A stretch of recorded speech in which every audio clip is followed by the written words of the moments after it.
Assalamualaikum warahmatullahi wabarakatuh. Selamat pagi anak-anak. Apa kabar semuanya? Ya, semoga sehat selalu ya. Untuk absensi hari ini sudah Ibu kirimkan di WhatsApp grup ya. Jangan lupa diisi presensinya. Sebelum memulai pembelajaran pada hari ini, Ibu ingin bertanya, di sini ada yang pernah olahraga? Olahraganya bisa lari, berjalan, atau mungkin bermain bola, bermain basket. Ada yang pernah? Iya, lari juga merupakan salah satu olahraga yang banyak diminati masyarakat ya.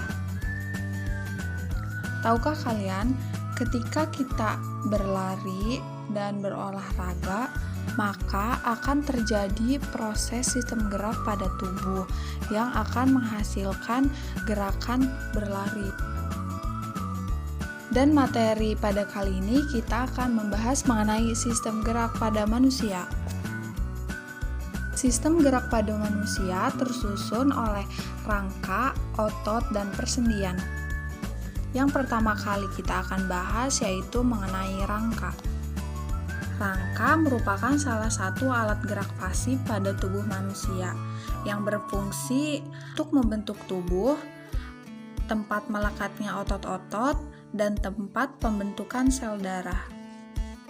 Berdasarkan bentuknya, tulang dibedakan menjadi 3 jenis. Yang pertama ada tulang pipa, yang selanjutnya tulang pipih, dan yang ketiga adalah tulang pendek. Ciri-ciri tulang pipa, yang pertama itu berukuran panjang, memiliki rongga dan berbentuk seperti tabung. Contohnya pada tulang paha. Selanjutnya, ciri dari tulang pipih pertama adalah berbentuk seperti lempengan dan pipih. Contohnya seperti pada tulang tengkorak pembentuk kepala. Dan yang ketiga adalah ciri dari tulang pendek. Yang pertama, memiliki bentuk yang tidak beraturan dan berukuran pendek. Contohnya seperti pada ruas tulang belakang. Pada bagian struktur terluarnya terdapat periosteum dan bagian lapisan keduanya terdapat lapisan endosteum. Selanjutnya, pada bagian ujung-ujung tulang pipa terdapat tulang rawan yang merupakan tempat bantalan persendian atau artikulasi.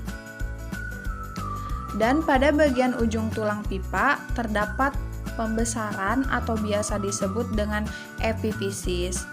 Kemudian bagian tengahnya disebut dengan diafisis yang terdapat rongga yang merupakan sumsum tempat pembentukan sel darah. Selanjutnya kita akan membahas mengenai tulang penyusur rangka tubuh manusia. Yang pertama ada tulang kepala atau tulang tengkorak atau biasa juga disebut dengan kranium. Yang selanjutnya ada tulang badan atau aksial dan tulang anggota gerak atau apendikular.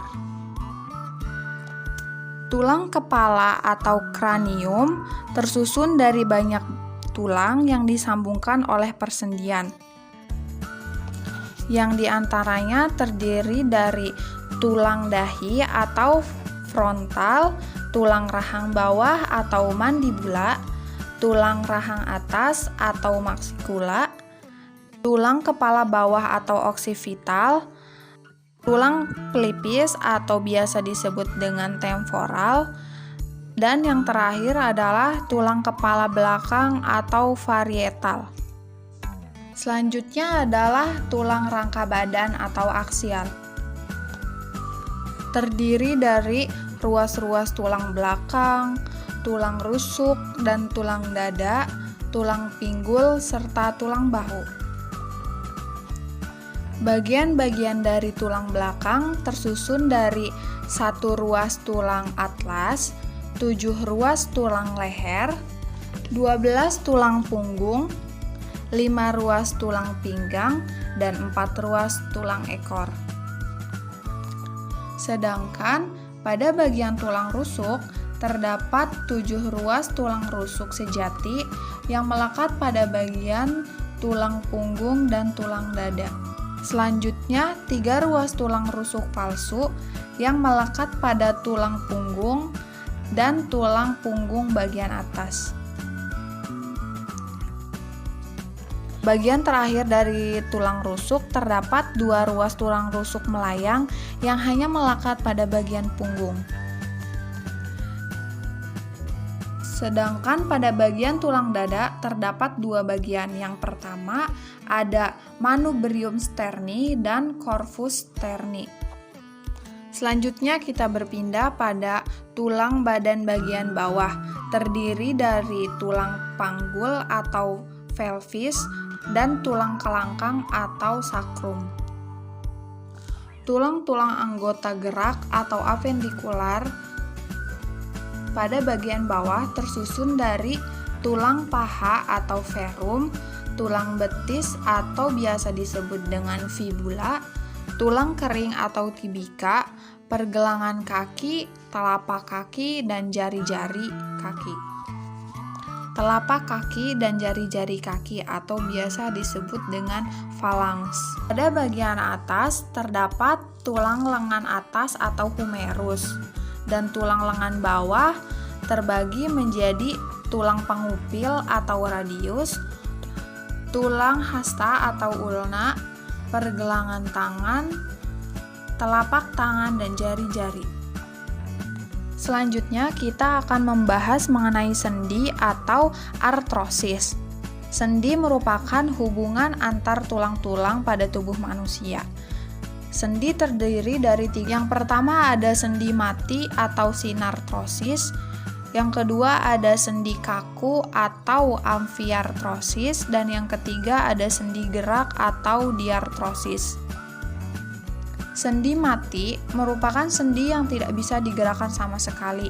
Contohnya seperti sendi yang terdapat pada tulang kepala. Sendi terdiri dari 3 jenis. Yang pertama ada sendi mati atau sinartrosis. Sendi ini tidak dapat digerakkan sama sekali. Contohnya seperti pada sendi yang terdapat pada tulang kepala. Selanjutnya ada sendi kaku atau amfiartrosis. Sendi ini merupakan sendi yang bisa digerakkan namun terbatas. Contohnya sendi pada tulang rusuk dan tulang dada. Dan yang ketiga ada sendi gerak atau diartrosis. Sendi yang bisa digerakkan dengan bebas. Contohnya seperti sendi peluru, sendi engsel, sendi putar, dan sendi pelana. Yang berikutnya kita akan membahas mengenai otot. Otot merupakan salah satu alat gerak yang termasuk ke dalam alat gerak aktif yang memiliki kemampuan kontraksi untuk menggerakkan rangka. Jadi, tulang adalah alat gerak pasif yang digerakkan oleh otot, sementara otot adalah alat gerak aktif yang menggerakkan tulang-tulang. Pada bagian otot terbagi menjadi 3 bagian. Yang pertama ada otot polos, otot lurik, dan otot jantung. Adapun gangguan pada sistem gerak terbagi menjadi 3 bagian. Yang pertama ada kelainan tulang, kelainan sendi, dan kelainan otot. Pada kelainan tulang disebabkan oleh beberapa hal, misalnya karena posisi duduk yang salah, seperti skoliosis, lordosis, dan kifosis.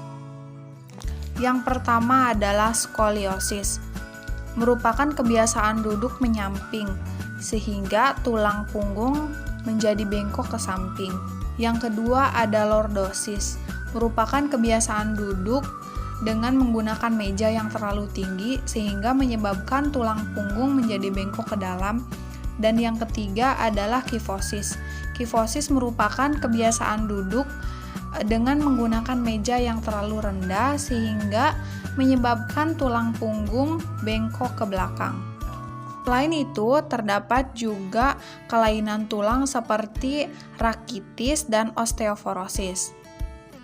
Rakitis merupakan tulang rapuh yang diakibatkan oleh kekurangan vitamin D pada masa pertumbuhan. Sedangkan osteoporosis merupakan pengapuran pada tulang. Selanjutnya, kelainan sendi. Contohnya seperti osteoartritis, yang merupakan peradangan sendi atau terkikisnya lapisan pelindung pada sendi. Dan yang terakhir ada kelainan otot. Kelainan otot contohnya seperti tetanus dan atrofi. Tetanus merupakan penyakit yang disebabkan oleh infeksi bakteri sehingga otot yang telah melakukan kontraksi tidak bisa melakukan relaksasi. Yang selanjutnya adalah atrofi. Atrofi merupakan kondisi jaringan otot yang semakin mengecil sehingga tidak dapat berfungsi kembali. Sekian materi yang dapat disampaikan pada pertemuan kali ini. Kurang lebihnya mohon maaf. Wabillahi taufiq wal hidayah. Wassalamualaikum warahmatullahi wabarakatuh.